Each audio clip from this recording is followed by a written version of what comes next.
Assalamualaikum warahmatullahi wabarakatuh. Alhamdulillah wa syukurillah wa la ilaha illallah wallahu akbar wa la hawla wa la quwwata illa billah. Selamat pagi teman-teman semuanya. Hari ini kita akan mencoba untuk belajar terkait dengan fungsi bahan ajar dalam teknologi pembelajaran. Kita akan mencoba untuk membahas tentang mulai dari pengertian, macamnya, nanti sampai ke endingnya adalah masing-masing itu. Maka kita akan coba awali hari ini dengan pengertian bahan ajar. Apa sih sebenarnya bahan ajar itu, fungsinya seperti apa, kemudian jenisnya seperti apa, dan nanti outputnya seperti apa, yang kita sesuaikan dengan teknologi pembelajaran. Ini kita sesuaikan dengan tugas masing-masing mahasiswa yang dulu pernah kita bagi di masing-masing kelas. Yang pertama, pengertian bahan ajar. Bahan ajar adalah segala sesuatu bentuk bahan yang digunakan untuk membantu guru atau instruktur dalam melaksanakan kegiatan belajar mengajar di kelas. Pengertian mengajar di kelas jangan dianggap sebagai semua pembelajaran di kelas, tidak. Maksudnya di kelas adalah pembelajaran, pengajar, dan belajar. Terus yang berikutnya adalah bahan yang dimaksud bisa berupa bahan tertulis maupun bahan tidak tertulis. Nah, apapun itu, kalau dalam bentuk untuk digunakan dalam membantu guru dalam pelaksanaan kegiatan belajar, itu bisa disebut sebagai bahan ajar. Pengertian secara umum seperti itu. Maka teman-teman sekalian perlu dipahami bahwa bahan ajar itu sangat luas, bukan hanya LKS-nya teman-teman saja atau yang lainnya, tetapi lebih dari itu. Kita akan coba masuk ke slide berikutnya. Mengapa kita sebagai calon guru perlu mengembangkan bahan ajar? Nah, guru harus memiliki atau menggunakan bahan ajar yang sesuai dengan kurikulum. Nah, ini harus dicatat betul bahwa bahan ajar itu harus terbaru. Kalau berita itu tidak boleh berita bulan yang lalu atau mungkin berita 1 tahun yang lalu baru dengan beritakan di hari ini.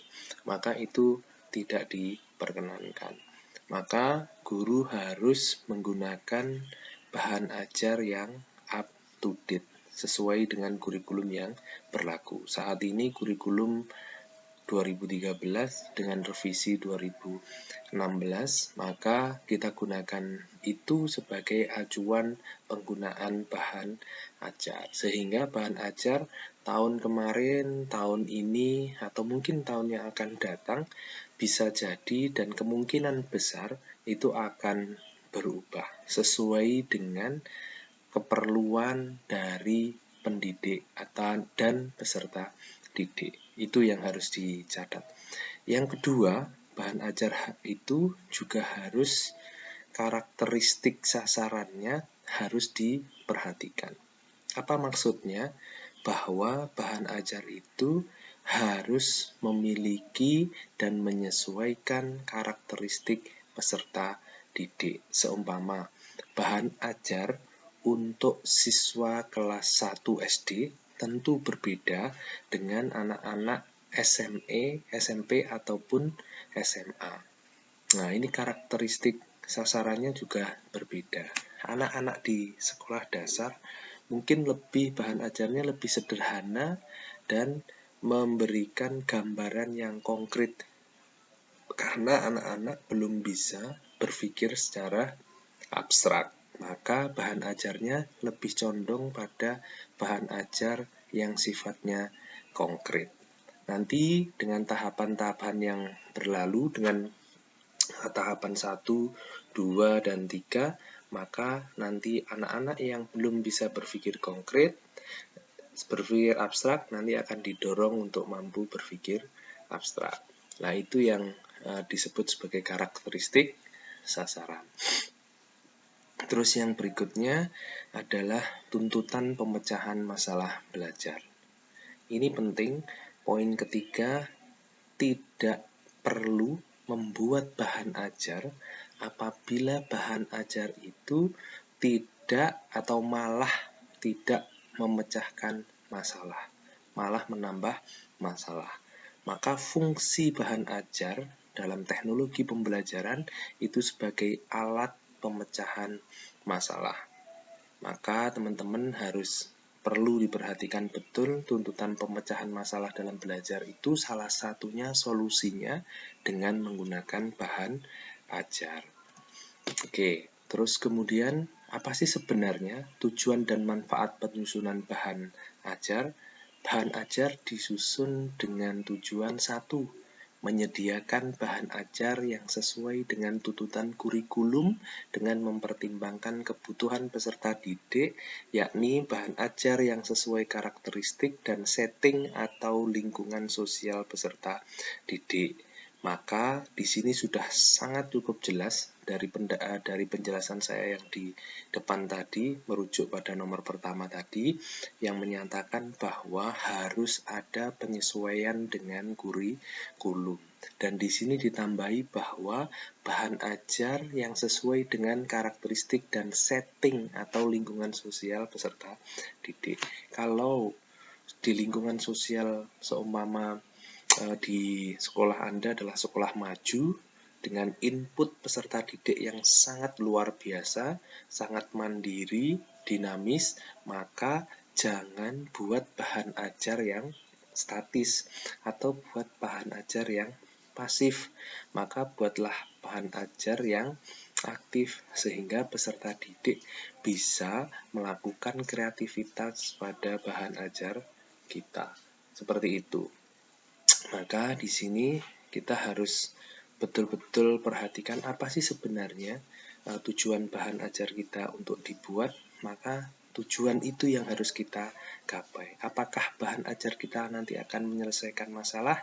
Itu juga akan jadi poin bagi kita. Yang kedua adalah membantu peserta didik dalam memperoleh alternatif bahan ajar di samping buku-buku teks dan terkadang sangat susah untuk diperoleh.